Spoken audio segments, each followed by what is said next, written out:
I'm going to have a few words to say, but I know one of the most important things we've talked about starting last year, and by the way, to take a long journey, it takes one step. You, the unsung heroes, helped us to take that huge one big step last year, and that was the first New York State Animal Advocacy Day, and we made it.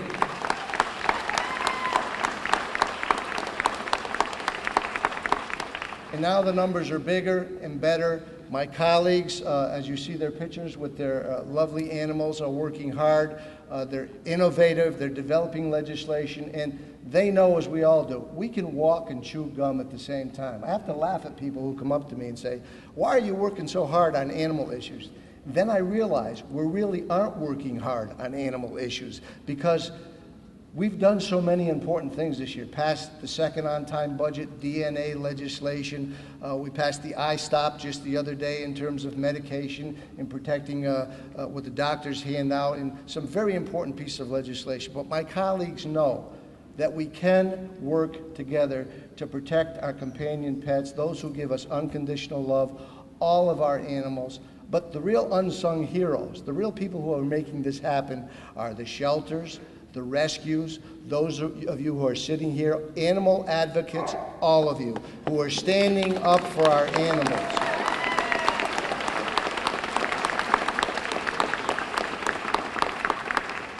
I started to say one of the things we talked about is we've got an animal felony law. We need the law enforcement individuals, the sheriffs, the chiefs of police, the district attorneys, the judiciary, the courts to understand this is a serious issue. It's a bridge crime. They not only give us unconditional love, they're not only great service animals, they not only went in to get Osama bin Laden, but when, yeah, they did. But when we harm them or individuals harm them, it's that indicator. They're going to go on and hurt our family members. So we've got to nip it in the bud. So education and the response from our law enforcement officials, our district attorneys, is so important on how we do protect our animals. And you remember Buster's case.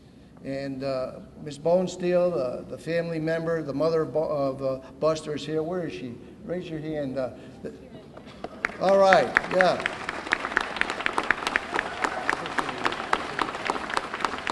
Turn that tragedy into something so positive for us. You know, when I was driving in here today, Amazing Grace, she's here. Oh, there she is right there, AKA Gracie, was sitting on the next seat next to me. She wanted to drive, but I said, no, you don't have your license. But she was looking up at me, and I was just petting her head, and her eyes, whenever I do that, her eyes start to go back in her head. And I swear, and I believe, she had a smile on her face. Now, a lot of people tell me animals can't smile. Animals can smile. You are making animals smile today in New York State, but that's not our goal. Our goal is to make them smile 365 days of the year, and we will continue to work until we do so. Why do we...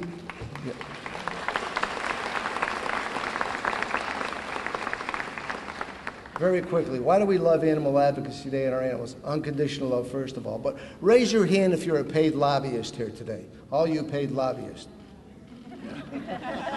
Now, don't get me wrong. I'm not against paid lobbyists, okay? I think they do a great job. I think they're important.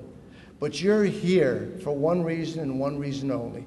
Not anything for yourself, but because you care about our companion pets and our animals. You want a better life for them, you want to protect them from abuse, and you want a safer, more protected society for all of us.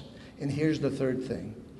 Democrats, Republicans, we work on so many partisan issues here, and that is important. But it is so great, as I mentioned earlier, to work on the #1 nonpartisan issue. Everybody up here agrees. Now, not necessarily on 100% how to get there, but we all agree we want to stop animal abuse and cruelty in this state, in this nation, in this world. And as long as we're elected officials, we're not going to stop until we do so, along with you.